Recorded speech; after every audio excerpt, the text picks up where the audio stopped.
Welcome to BQ Prime. You're watching the IPO Adda, and the company in focus today is Sai Silks Kalamandir. It's a SaaS-based retail chain, especially into ethnic apparels.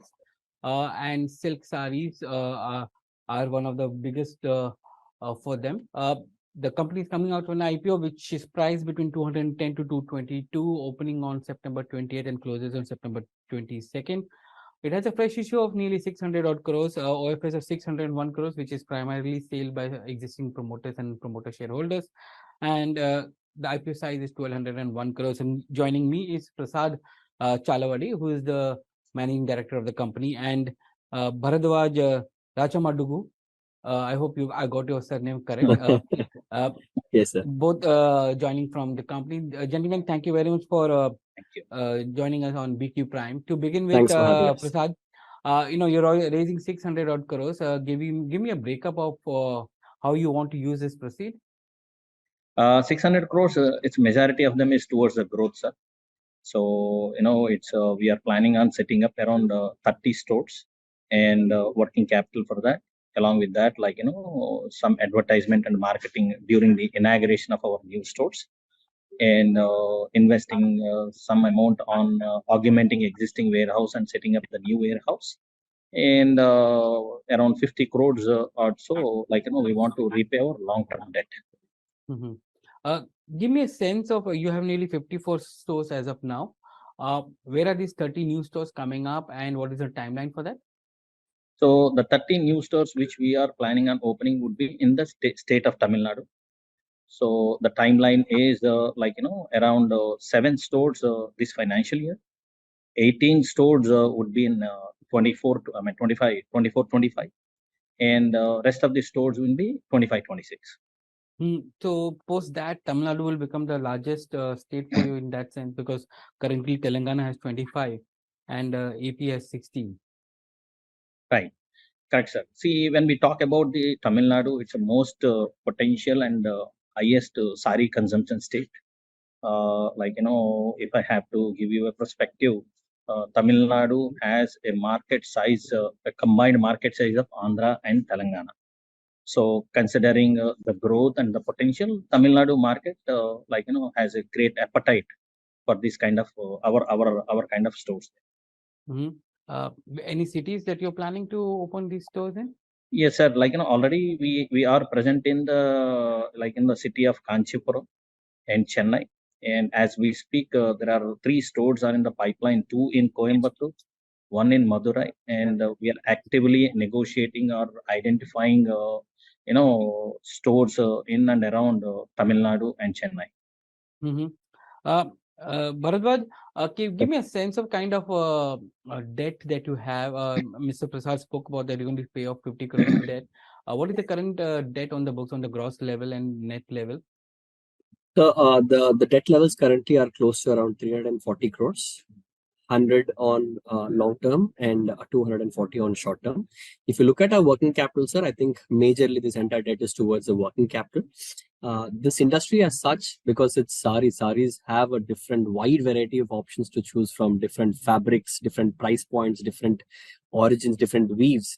It comes in a lot of all of these to be under one roof. When we have to give it to our customers, it requires a huge amount of inventory for us to show. This industry has always been driven by a large amount of inventory, which translates to a lot of options for our customers. And that's the reason why our debt levels. Is the churn in silk sarees relatively lower than the other fashion fabric? Sir, definitely, sir. If you I'm look talking at about the design churn basically here. Definitely, sir. The best part about the sari is one size fits all, and the design churn, because these designs are what we try to do is like at a company level, not the same design. We don't procure more than 3 or 4. What that translates means that we have a large variety of options within our own ecosystem, and these designs don't go out so fast. For us, in fast fashion language, if you have to talk about, we have spring, summer, autumn, winter. These sort of cycles is what we have. But for us, the best part is that we have a distributed supply chain network, and these products come in at a frequent intervals spread throughout the entire calendar year. And that same translates to the designs as well. So if I have to give you a seasonality angle, the best part about this industry is 10 months out of 12 months, you have either a festivity or occasion or some sort of a celebration happening. And that's the reason why we are a little bit cushioned towards the seasonality angle. My question to Prasad is, you can getting into Tamil Nadu in a big fashion now. Are you little late to get into that market, because that's a very crowded market? And Coimbatore being the hub for what do you call shopping of silk sarees, not only from the other southern which other state like Kerala, but I think a lot of people go to either Coimbatore or Madurai to get those sarees done. So is it are you little late to enter into that market, and what kind of challenges that you see? In terms of that, it is never too late in this category, because this ethnic is from hundreds of years. If you take some of our industry giants, they have a heritage of more than 100 years, 80 years, 90 years. And yet we are the youngest, and with just 17 years of heritage, we became one of the largest sari player in the industry, uh, who where we crossed that critical mass of 1,000 crores, from last few years continuously. So the idea is that, see, from the beginning, if I have to give a perspective, I have chose this particular business. I came to this business by choice, not by chance. Meaning, I have done an extensive research before identifying this particular line of business. Before this, I was working as a software engineer, living in America, very successfully, happily. But I always wanted to come back to India and start some retail and make an enterprise out of it, because I hail from a business family. From generations we are into retail. I could not able to succeed in that line, because there is no growth prospects. It was into spices trading. So once I realized, I opted for higher education and went to America. And I was waiting for an opportunity. And this particular Indian ethnic, especially women centric Indian ethnic, has a great opportunity and potential, as it blends very well with our festives, occasions, and weddings. As long as these festives, occasions, and weddings is there, this particular category gonna thrive.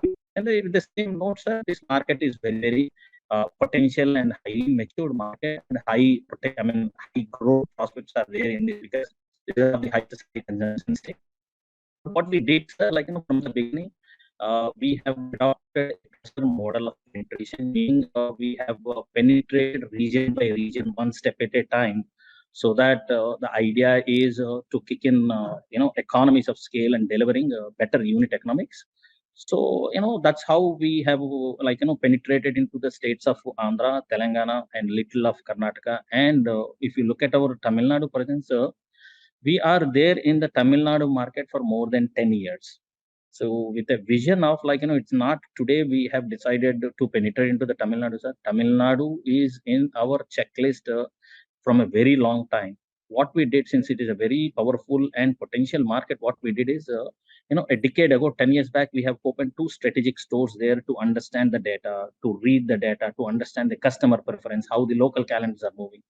And that gave us a great insight. And to be very precise, the Tamil Nadu is one of our best contributors compared to rest of the states for us. So moving forward, now we strongly feel, because we have grown to the size, as I told you, with just 17 years, we have passed that critical mass of 1,000 crores. Now we seriously think it is a time for us to penetrate into the Tamil Nadu in next coming years. Give me a Quickly, sense if I of may add, yeah, one please. point here, sir, is that the best thing is, as he said, those 2 strategic stores has been there for 11 years. So a close monitoring has been happening in terms of the customer preference and trends. And in the last year, I think we have opened 2 new stores in Tamil Nadu market. Even those 2 stores are giving us great results. And with the 10 years of heritage and these 2 new stores being giving us great amount of revenue run rate, we believe that the Tamil Nadu market will be a great market for us to expand to. Give me a sense of the unit economics that you spoke about per store.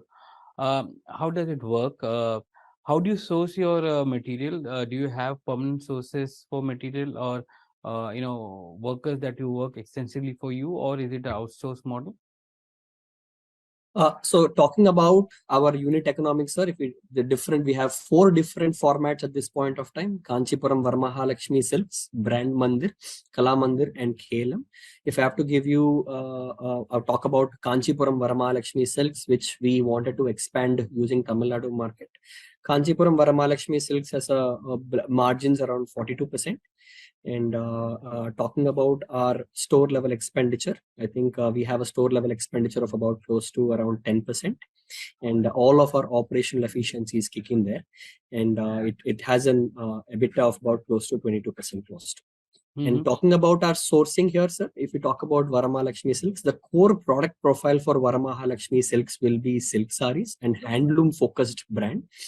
You talk about our sourcing and supply chain network, we source products from like length and width of country. More than close to 80 to 100 cities is where we procure our products from, be it Varanasi all the way till Kanchipuram. Our sourcing network is distributed across the entire country.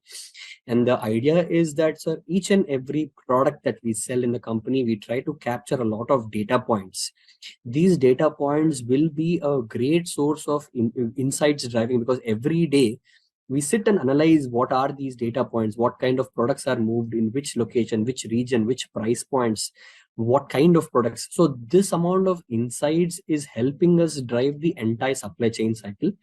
And often what we do is we take these insights, and that's the primary mechanism for us to translate these designs into real time with our weavers who are located across the country. And as I did mention, the best part about this industry is it doesn't run on spring, summer, autumn, winter. Rather, it has a distributed cycle of seasonality angle for us, and that's why we work with our weavers at a capacity who therefore give our products to us in a distributed supply chain network, which is spread throughout the entire calendar year. One thing about the silk sari is the fact that the designs change from region to region, the kind of design that we see in southern market is different from what we see in the eastern market or in the northern market, and that happens. And when you said that you source from across the country, have you looked at opportunities across the country as well beyond the southern states? Absolutely, sir. I think if I have to talk about the preferences, if you see, the fabrics definitely change. You have bandhanis, you have paitanis, you have patolas, you have kotas, you have silk saris. I mean, the list goes on. When we come down to ourselves, the best part about what I have to highlight here, sir, is the technology intervention in the company is so strong. Today, we take most of our decisions using data. Each and every store, when we try to open up a store, when we identify the potential market, we have a serious exercise that we do in terms of store profiling, in terms of what is the right product mix that each and every store requires. And that works wonders. In these micro markets, if I have to give you an example, Tamil Nadu customers have a completely different taste and preferential profile when you compare to Hyderabad. If I have to give you, a Tamil Nadu audience have more of silk as a consumption, whereas Hyderabad has a little bit of paitanis and a little bit of kotas. This is something that we do meticulously within the system, and our systems guide us during every step of the way. And as a part of our product portfolio, sir, because we cater to not just in South Indian, as I did tell you, in South India, there is Dharmavaram, there is Pochampalli, there is Ikkat, which is all the local South Indian products. But when you talk about Paitani from Maharashtra, Bandhanis from Kolkata, and talk about Banaras saris from Varanasi, Kota from Rajasthan, Patolas, these are all the saris that we have under one roof. Therefore, our customers, when they walk into our stores, they can get all their varieties under one roof. Give me a sense of the kind of arrangement that you had with Sai Retail. I understand there is a business transfer agreement that happened. How did that help you in synergizing your operations? Prasad? Yeah, sir. So to give you a little perspective before that, I'm a first generation entrepreneur. I came to this business by choice, not by chance, meaning I don't have a previous experience in this line. So when we started this business, what we thought to bring efficiency and accountability, we have created two organizations or two units. One is for the retail, another is for the sourcing. Sai Retail was our sourcing arm. So what happened, that gave us a great comfort and control on day-to-day operation, because two companies operated independent, and they, with a different management. So that worked very well. When we are as we move forward, we have matured, the systems have matured, the team was matured, and everything, with the board decision, I mean, advice, we thought of giving a great control, when since we are going for an IPO. We want to bring that sourcing activity onto the main company. So it's been more than 8 quarters ever since Sai Silks by itself sourcing and as well as doing the retail successfully. The transition went very well because the systems and team, everybody was so mature. So now I think we took a right move in a right time. Give me a sense, what is the timeline normally you take for break-even of a new store, uh, and the potential revenue that each store can generate for you? Sir, the business model what we follow is a very contrast when try to compare with all organized players too in the market. From the day one, we focus upon trying to get the highest possible numbers. The way we do is we do a big bang launch, and we create a lot of noise in the vicinity, so that from the day one the footfalls are so high. And in that sense, generally we try to calculate our paybacks, that from the day one, if I have to give you the break even is under 6 months, and the paybacks also very very attractive in terms of capex and all those things. That is working out great for us. I was looking at some of the metrics there. Average revenue from operations was coming to roughly around 25 odd crores per store, which was there. And for mature, it was 27 odd crores, which is there. Uh, how much time does it take for a store to, scale up to that level and become a mature store?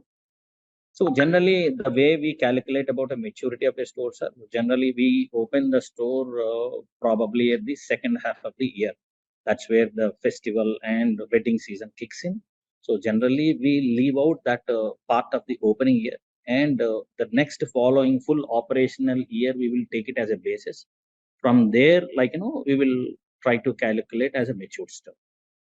Okay, so anything above 6 months is a mature store, right? I would say around anywhere between 18 months on an average. We will try to allow a store to mature between 12 to 18 months, and from there we treat it as a mature store. Mm-hmm. Uh, you know, on a P&L basis, your EBITDA was around 15.7%. You spoke about some metrics and margins which were there for many of those stores which you have. Give me a sense how scalable are these EBITDA margins which you have mentioned, Yeah. Bharadwaj?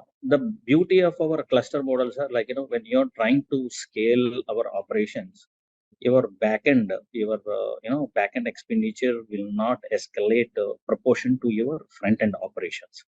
Basically, when you try to open a new store, if I have to speak, since we always ready for newer stores to be come under our wings.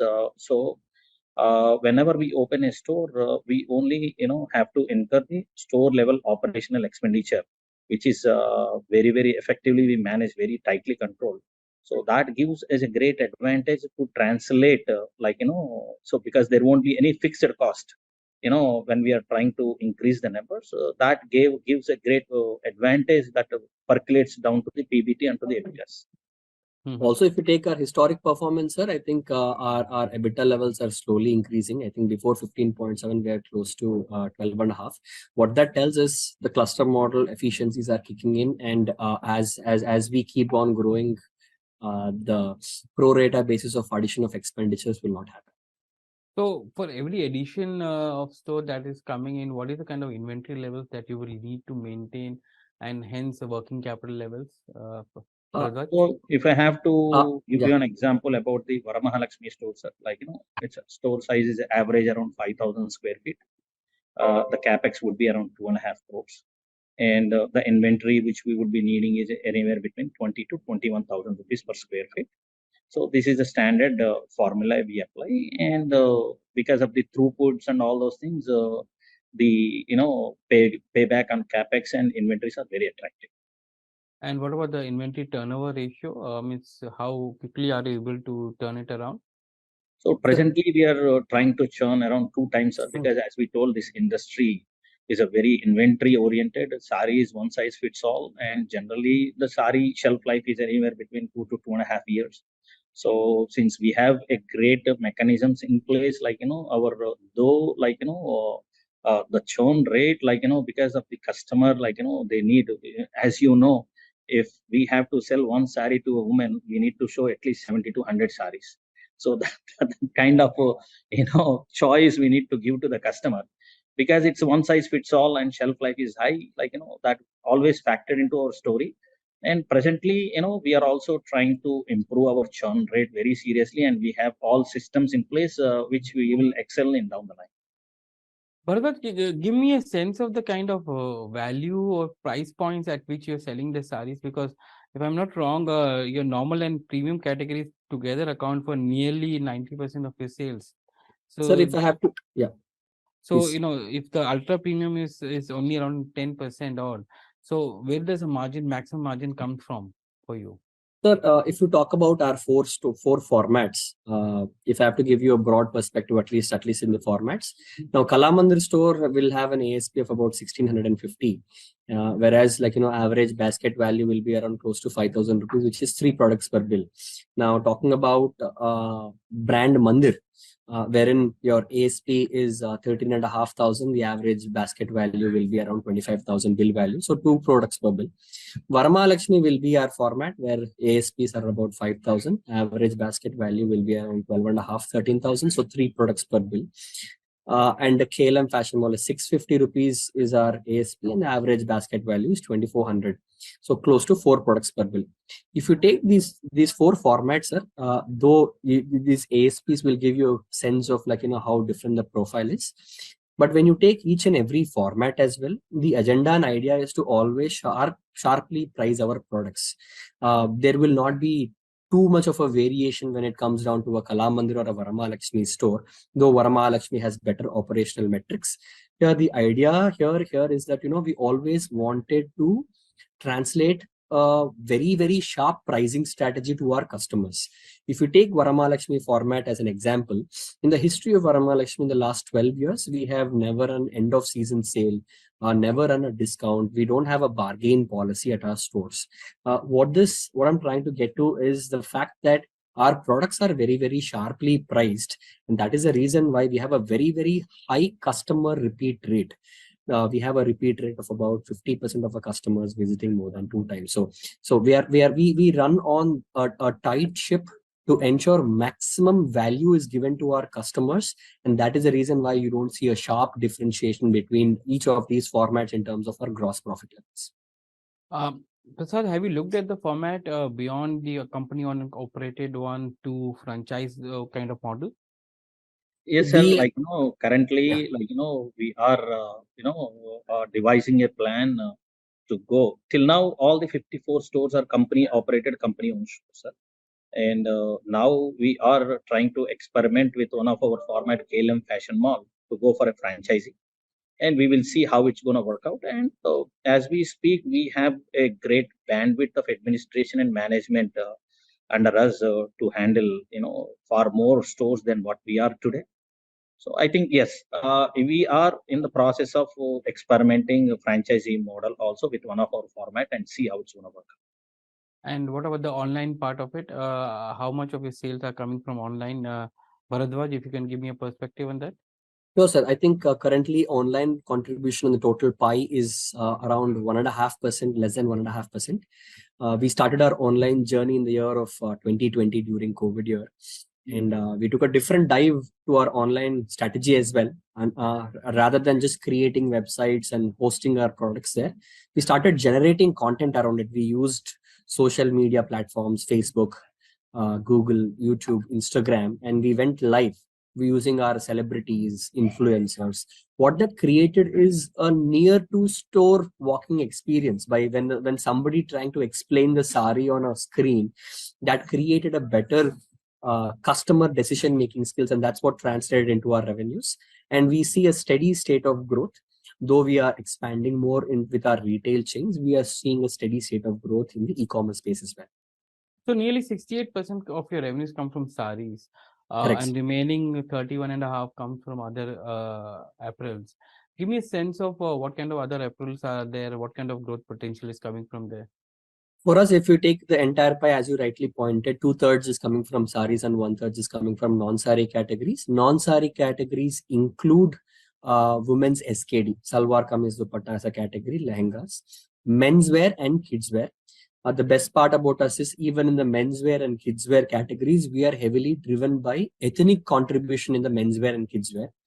If you take our pie today, sir, as you rightly said, 67-68% saris and this thing, we profile ourselves to be a women's ethnic player. So meaning to say, when we try to narrow down on location based on the store profile, we try to fit in these categories accordingly in these stores. So that's the reason why you see a change. And our future expansion also will be in the same format as how we did in the past as well. And your operation will generate enough cash flows for taking care of working capital needs as you expand to other regions, means open up the 30 stores? Sir, in the IPO proceeds with the 600 crores, I think major incremental stores of 30 stores, incremental stores working capital will be used from the IPO proceeds only. And we also plan to open few of our stores using internal accruals. With all of this, we are very confident that our working capital cycle will increase and our working capital requirements will be in adequate sense to expand to these 30 stores. And to your question of these 30 stores, we have provisioned this working capital of these 30 stores in the IPO proceeds. Yes. Gentlemen, it was a pleasure talking to you today. Your IPO is opening on September 20th and closes on 22nd. Price between 210 to 222. It has a fresh issue of 600 crores and an offer for sale of 601 crores, making the total issue size of 1201 crores. Thank you for watching today on Breakeven. Thank you, sir. Thank you, Sajid sir. Thank you. Thank you, all the viewers. Thank you. Thanks for your questions. Thank you.